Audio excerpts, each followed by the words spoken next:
भगदड़ में घायल का अस्पताल पहुंचकर सीएम धामी ने जाना हाल, हर संभव मदद कर दिया भरोसा, उपचार में कोई लापरवाही नहीं होने के दिए निर्देश। दीदी की पाठशाला में सुनी मन की बात, ऋतु खंडूड़ी ने कार्यक्रम में लिया भाग, कहा पीएम मोदी की दूरदृष्टि से समाज में बदलाव। शहीद राइफलमैन मनोज राणा की 12वीं पुण्यतिथि श्रद्धांजलि कार्यक्रम में मंत्री ने किया प्रतिभाग, मंत्री गणेश जोशी ने शहीद को दी श्रद्धांजलि। पंचायत चुनाव को लेकर पोलिंग पार्टियां रवाना, रामनगर के चुकुम गांव में रिकव रात से पहुंची पोलिंग टीम, 67 केंद्रों पर 134 बूथ। और ड्रग्स फ्री देवभूमि मिशन को मिल रहा समर्थन, चंपावत में भांग की अवैध खेती नष्ट, अवैध खेती करने वालों पर होगी कानूनी कार्रवाई।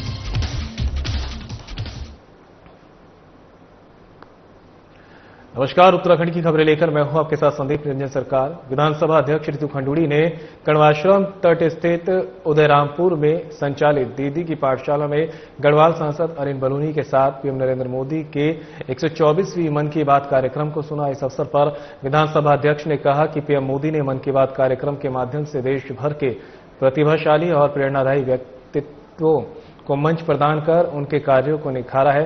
पीएम की दूरदृष्टि और जनसंपर्क के अद्वितीय दृष्टिकोण ने समाज में सकारात्मक परिवर्तन लाने का कार्य किया। उन्होंने कहा कि बच्चों के साथ मन की बात कार्यक्रम सुनने का उद्देश्य उन्हें प्रधानमंत्री मोदी के संस्कार, विचार और कार्यशैली का संचार करना है। बच्चे जब प्रधानमंत्री को सुनते हैं तो वे प्रेरित होते हैं और सकारात्मक बदलाव अपनाते हैं। इसका सबसे बड़ा उदाहरण स्वच्छता अभियान है, जिसे देश भर में बच्चों ने भी उत्साहपूर्वक आगे बढ़ाया है।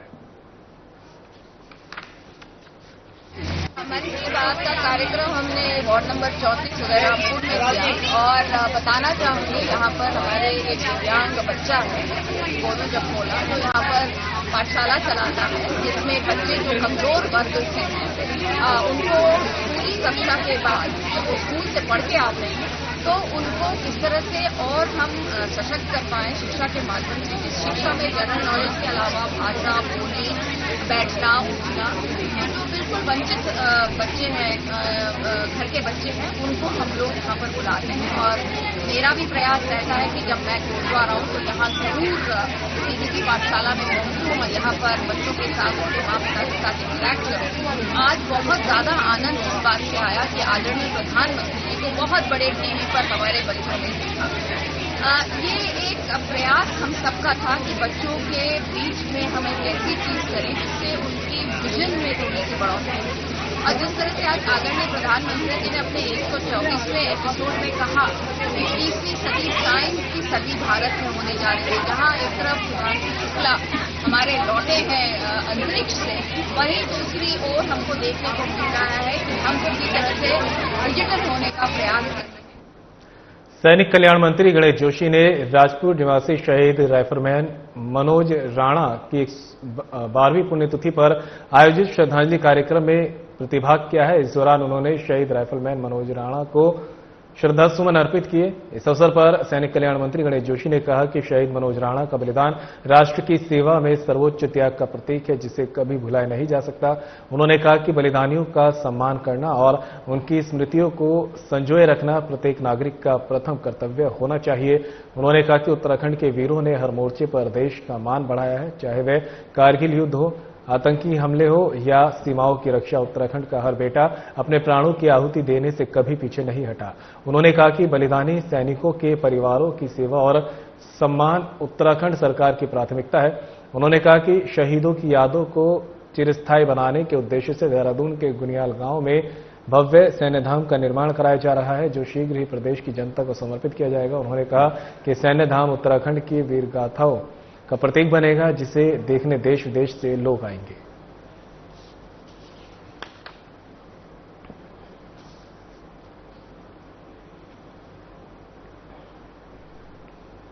पंचायत चुनाव को लेकर सभी मतदान केंद्रों और मतदेय स्थलों के लिए डिग्री कॉलेज से पोलिंग पार्टियां रवाना हो चुकी हैं।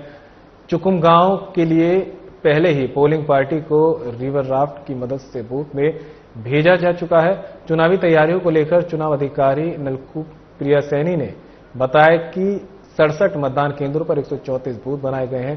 76,848 मतदाता अपने मताधिकार का प्रयोग करेंगे और 174 दिव्यांगों को मतदान केंद्र पर प्राथमिकता मिलेगी। विकासखंड रामनगर के 4 न्याय पंचायत में 3 जोनल मजिस्ट्रेट, 4 सेक्टर मजिस्ट्रेट तैनात किए गए हैं। उन्होंने बताया कि 134 पोलिंग पार्टियां रवाना की गई है, जिसमें संवेदनशील और अति संवेदनशील मतदान केंद्रों पर अतिरिक्त फोर्स मौजूद रहेगी। वहीं कोतवाल अरुण कुमार सैनी ने बताया कि सभी अति संवेदनशील और संवेदनशील मतदान केंद्रों पर पर्याप्त पुलिस बल मौजूद रहेगा। अशांति फैलाने वालों से कड़ाई से निपटा जाएगा। उन्होंने सभी मतदाताओं से अनुरोध किया है कि निर्भीक होकर शांतिपूर्ण ढंग से अपने मताधिकार का प्रयोग करें। सुरक्षा की जिम्मेदारी पुलिस की है।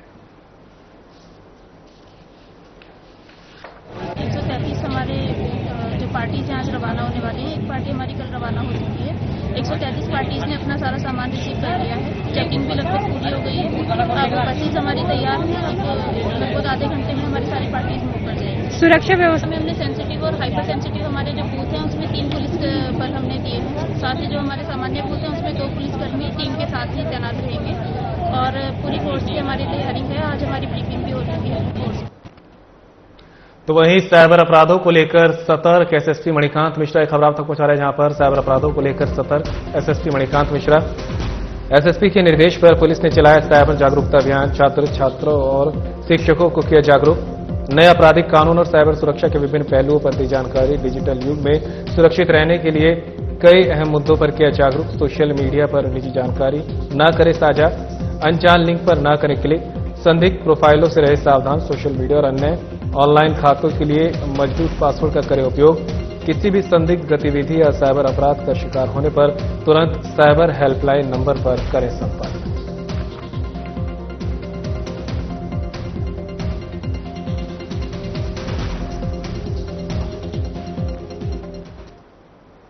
पंचायत चुनाव के दूसरे चरण का मतदान कल होगा। मतदान की तैयारियों को लेकर पिथौरागढ़ पुलिस मुस्तैद नजर आ रही है। एसपी रेखा यादव ने पुलिस, होमगार्ड और पीआरडी जवानों को ब्रीफ कर ड्यूटी पर रवाना किया। इस अवसर पर सीओ गोविंद बल्लभ जोशी और सीओ कुंवर सिंह रावत भी मौजूद रहे।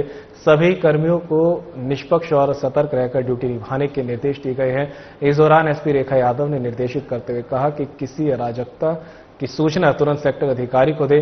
अराजक तत्वों पर सख्त कानूनी कार्रवाई की जाएगी। शांतिपूर्ण और सुरक्षित मतदान संपन्न कराना पिथौरागढ़ पुलिस की प्राथमिकता है।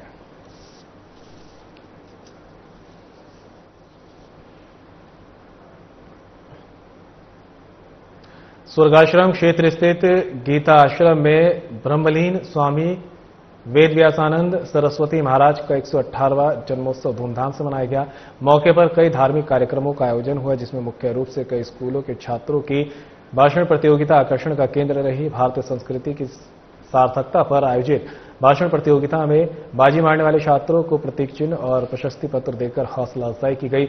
बता दें कि कार्यक्रम का शुभारंभ मुख्य अतिथि पूर्व राज्य मंत्री मनीष वर्मा और विशिष्ट अतिथि स्वामी भक्ता आनंद और राज्य मंत्री गिरीश डोभाल ने किया।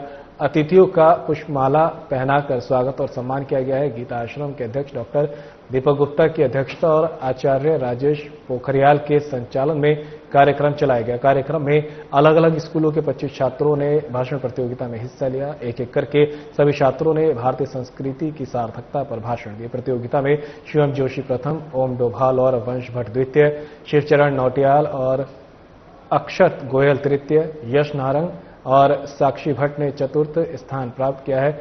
अध्यक्ष डॉक्टर दीपक गुप्ता ने बताया कि भाषण प्रतियोगिता में अव्वल आने वाले छात्रों की हौसला अफजाई को प्रशस्ति पत्र और प्रतीक चिन्ह दिए गए हैं, जबकि प्रतियोगिता में हिस्सा लेने वाले अन्य प्रतिभागियों को प्रशस्ति पत्र दिए गए हैं। इसके अलावा कार्यक्रम में रामचरितमानस का पाठ भी हुआ।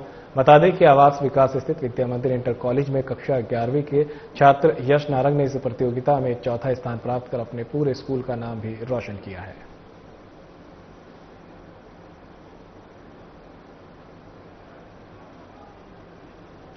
पिछले कुछ दिनों से हो रही लगातार बारिश के बाद गंगा नदी का जलस्तर बढ़ता जा रहा है। बढ़ते जलस्तर को देखते हुए जिला प्रशासन, टिहरी पुलिस और जल पुलिस सभी घाटों के किनारे मुस्तैदी से काम कर रही है। सभी घाटों पर अनाउंसमेंट के माध्यम से गंगाजल भर रहे कांवड़ियों को सुरक्षित स्थान पर भेजने और घाटों से दूर रहने के निर्देश दिए जा रहे हैं। कांवड़ यात्रा के मध्य से लगातार हो रही तेज बारिश के चलते टिहरी डैम और श्रीनगर डैम से लगातार पानी छोड़ा जा रहा है, जिस कारण गंगा नदी का जलस्तर लगातार बढ़ता जा रहा है, जिसको देखते हुए जिला प्रशासन ने रामझूला और जानकी सेतु के नजदीक के सभी घाटों पर पुलिस और जल पुलिस की चौकसी बढ़ा दी है। एसएसपी टिहरी आयुष अग्रवाल के निर्देशन में थाना मुनिगिरेती क्षेत्र के सभी घाटों पर लाउड हेलर सिस्टम के माध्यम से जल पुलिस टीम लगातार घाटों पर गश्त कर लोगों को सचेत कर रही है।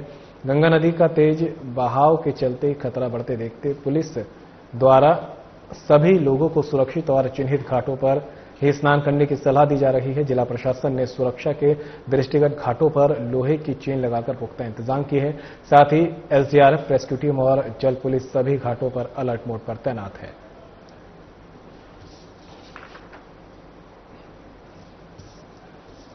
आप लोग सावधानीपूर्वक स्नान करें। लगातार बारिश होने के कारण नदी का जल स्तर बढ़ रहा है और आप लोग चैन पकड़ के स्नान करें। अपने छोटे छोटे बच्चों का विशेषकर ध्यान रखें। कोई भी ज्यादा आगे जाने की कोशिश न करे, क्योंकि नदी का बहाव बहुत तेज है, किसी भी प्रकार की दुर्घटना घट सकती है। इसलिए आप सावधान रहे, सतर्क रहे। धन्यवाद।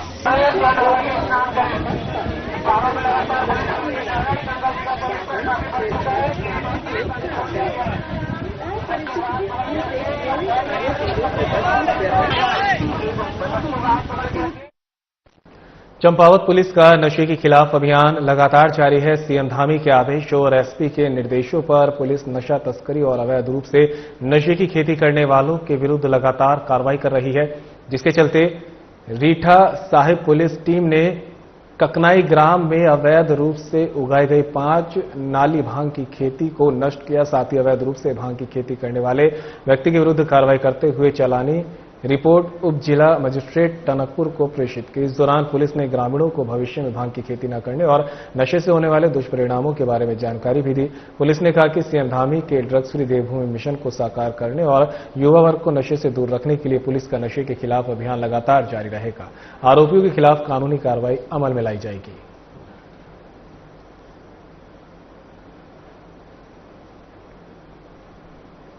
नशीले कैप्सूलों के साथ नशा तस्कर हरिद्वार पुलिस के हत्थे चढ़ा है। सीएम धामी के देवभूमि उत्तराखंड को ड्रग्स फ्री बनाने के सपने को साकार करने को लेकर एसएसपी प्रविंद्र डोभाल के निर्देशानुसार हरिद्वार पुलिस की ताबड़तोड़ कार्रवाई जारी है। हरिद्वार पुलिस द्वारा अवैध मादक पदार्थों के तस्करों की कमर तोड़ने के लिए ऑपरेशन लगान एक विशेष अभियान चलाया जा रहा है। इसी क्रम में लक्सर कोतवाली पुलिस ने नियमित रूप से टीमें गठित कर सघन चेकिंग की। चेकिंग के दौरान पुलिस ने ड्रग्स फ्री देवभूमि अभियान के तहत नशा तस्कर को गिरफ्तार किया। आरोपी के खिलाफ कोतवाली लक्सर पर एनडीपीएस एक्ट के अंतर्गत अभियोग पंजीकृत किया गया है। आरोपी के खिलाफ वैधानिक कार्रवाई की जा रही है।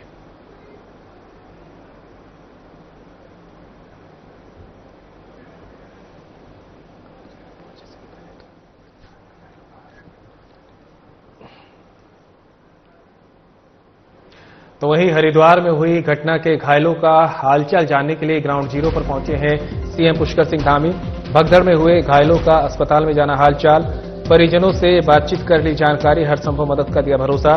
बिजली के करंट फैलने की अफवाहों से मची भगदड़, अफवाह फैलने से हुई दुर्घटना। सुबह 9 बजे के लगभग की है घटना। घटना के पहले ही मजिस्ट्रियल जांच के दिए आदेश। इस घटना से मैं बहुत दुखी हूं। इस दुखद घटना में 6 लोगों की हुई मृत्यु। घायलों के बारे में डॉक्टरों से ली जानकारी। हर घायलों का किया जा रहा उचित उपचार। घायलों के उपचार में न हो कोई लापरवाही, इसके दिए सख्त निर्देश। वरिष्ठ अधिकारी इसकी कर रहे मॉनिटरिंग। मृतकों और घायलों के लिए मुआवजे की पहले ही कर दी घोषणा। दुर्घटना के बारे में ट्रस्ट के पदाधिकारियों से की वार्ता। ट्रस्ट ने मृतकों और घायलों के लिए सहायता राशि की करी घोषणा। परिजनों और घायलों को उनके घर तक ले जाने के लिए ट्रस्ट करेगा व्यवस्था। हरिद्वार के बाद गंभीर घायलों को देखने सीएम धामी पहुंचे एम्स ऋषिकेश। एम्स ऋषिकेश में घायलों से बातचीत कर जाना उनका हालचाल। 5 घायलों को एम्स से किया डिस्चार्ज, 10 घायल अभी भी ट्रॉमा सेंटर में भर्ती। गंभीर रूप से घायलों को जल्द स्वस्थ के लिए एम्स निदेशक को किया निर्देशित। ऐसी घटनाओं की पुनरावृत्ति न हो, की जाएगी गंभीरता से जांच। जांच में दोषी पाए जाने वालों पर होगी कड़ी कार्रवाई।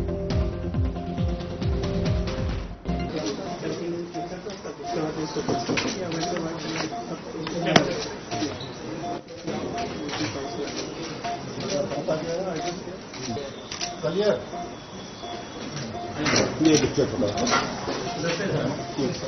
सर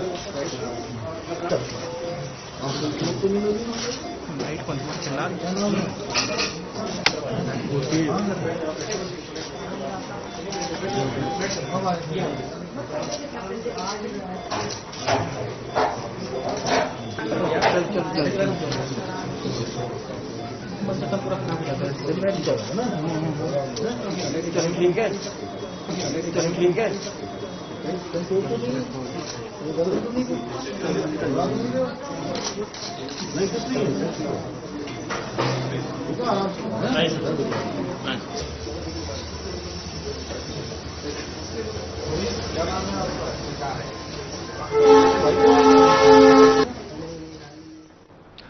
खबर पर ज्यादा जानकारी के लिए उत्तराखंड से हमारे ब्यूरो चीफ कमल शर्मा हमारे साथ जुड़ गए हैं। कमल, जिस तरह से हादसा यहां मनसा देवी मार्ग पर देखने को मिला, उसके बाद में सीएम पुष्कर सिंह धामी खुद जाकर घायलों का हालचाल जान रहे हैं।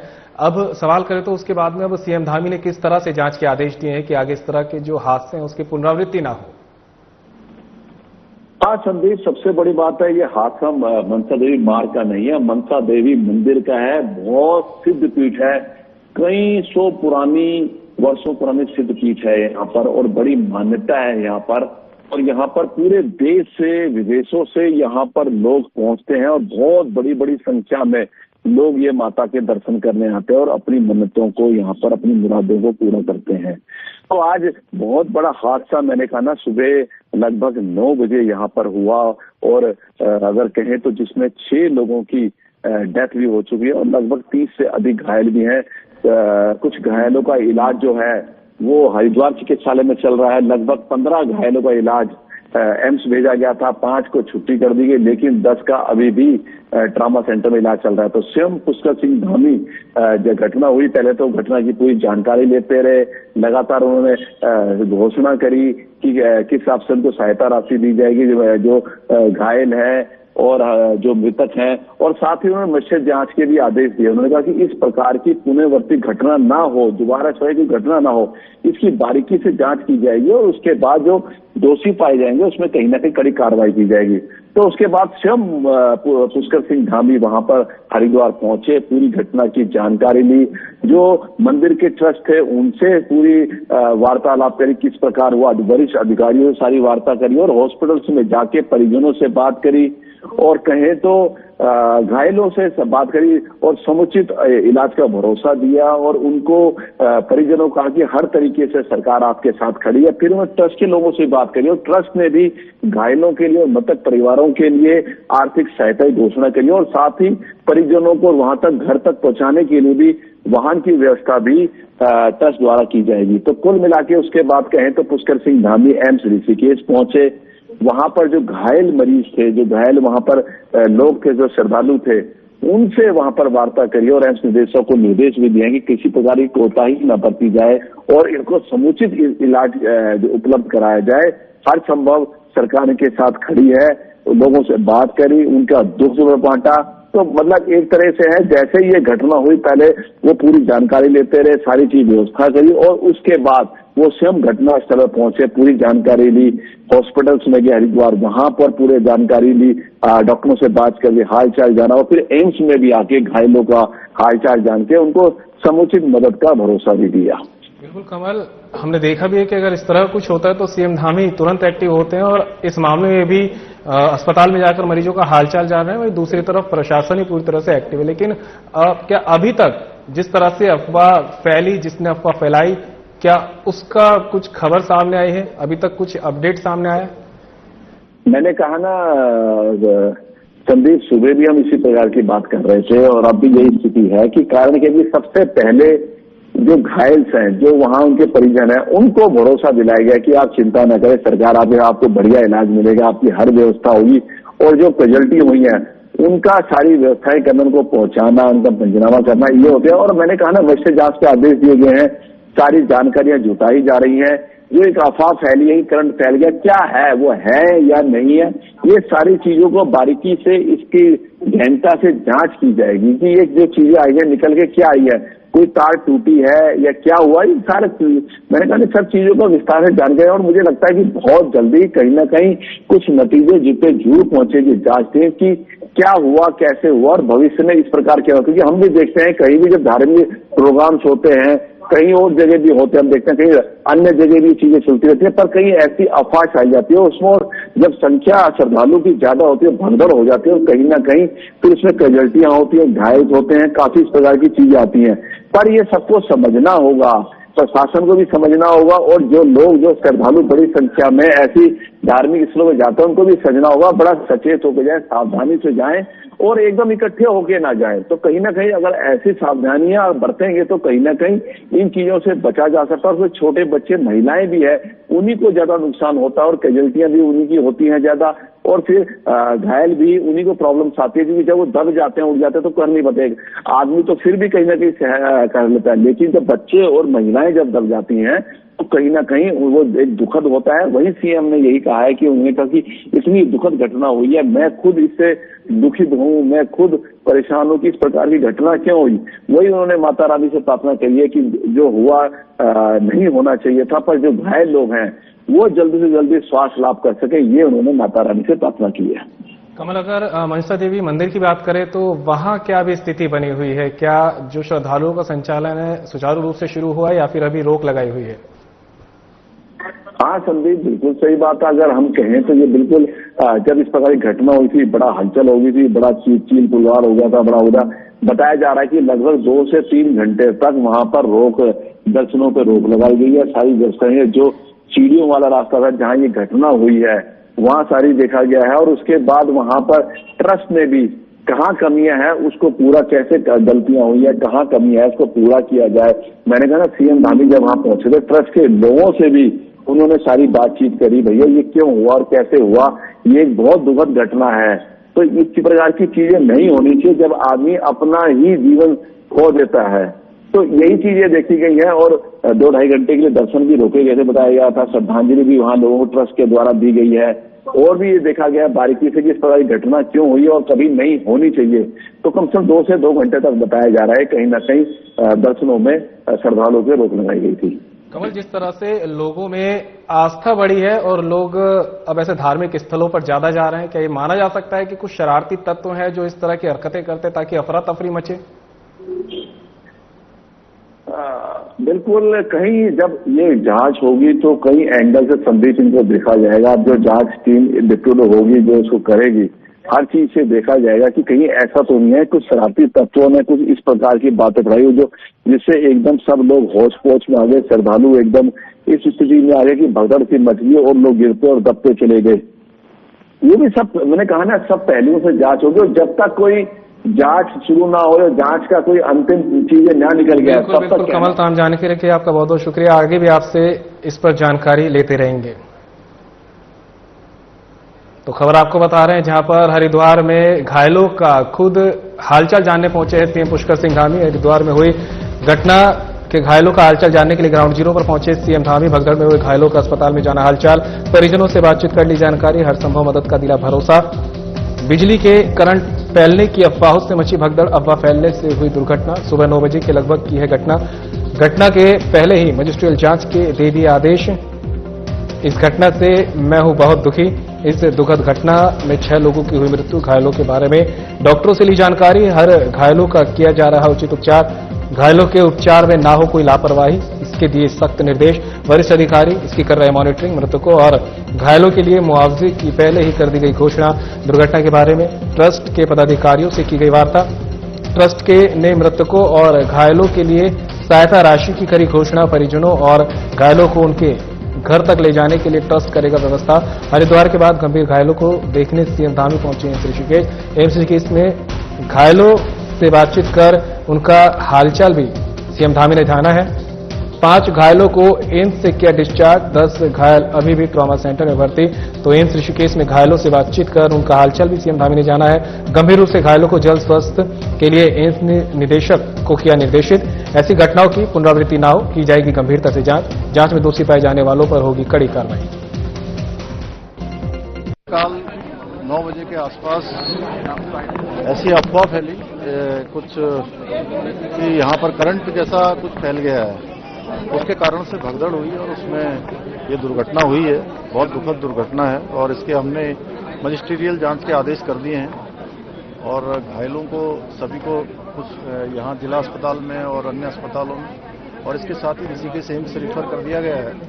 सभी घायलों को ठीक प्रकार से उनको इलाज मिले, ये हमारी प्राथमिकता है। सभी अधिकारीगण, सभी लोग रेस्क्यू के काम में लगे हुए हैं। सभी बचाव के काम पूरी तरह से यहाँ पर हो रहा है। हमारा प्रयास है कि जो घायल हैं जल्दी से जल्दी सभी स्वस्थ हों, उनको अच्छा उपचार मिले और उनको उनके घरों तक छोड़ा जाए। और इसके लिए एक टोल फ्री नंबर भी यहाँ पर जारी कर दिया गया है और सभी से संपर्क किया जा रहा है, उनके परिवार वालों से। और जो परिवार वाले कहीं इधर उधर भी हैं, उनको सबको एक स्थान पर करके यहाँ से प्रशासन हमारा यहाँ से घर तक उनको भेजेगा। और जो घटना हुई है उसके पहले ही मजिस्ट्रियल जांच के आदेश कर दिए गए हैं। जो आर्थिक सहायता है वो भी जो है यहाँ से हमने पहले ही जारी कर दी है।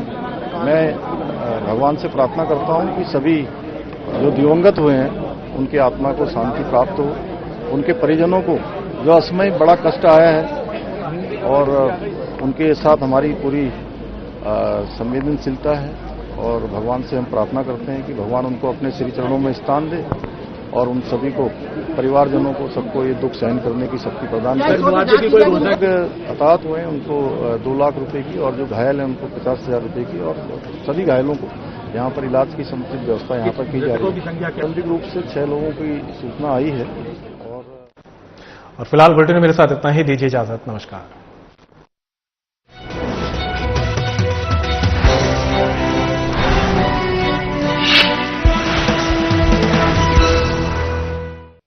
आप दुबले पतले कमजोर हैं, आपकी सेहत नहीं बनती।